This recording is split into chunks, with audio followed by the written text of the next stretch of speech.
बिस्मिल्लाहिर्रहमानिर्रहीम। Hello guys, कैसे हैं? आज मैं नई वीडियो के साथ हाजिर हुई हूँ। कोल्ड वेव फ्लू, जैसा कि मौसम बदल रहा है, इस बदलते हुए मौसम में गर्मियों से सर्दियों का सीज़न शुरू हो गया है, जिसकी वजह से नज़ला ज़ुकाम की बीमारी आम हो गई है और बड़े और बच्चे इस बीमारी का शिकार होने लगे हैं।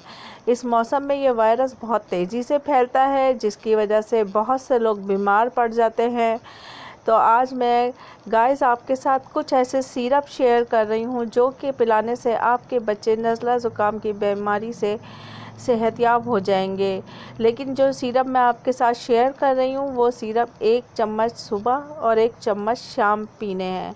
लेकिन ये इतने सारे सिरप गाइस मैंने आप लोगों के लिए शेयर कर दिए हैं, लेकिन आपने अगर आपके बच्चों को नज़ला ज़ुकाम हो जाए तो आपने इनमें से सिर्फ एक ही सिरप अपने बच्चों को पिलाना है। सारे सिरप नहीं, सिर्फ एक सिरप पिलाना है। अगर मेरी वीडियो आपको पसंद आई है तो इसको लाइक करें,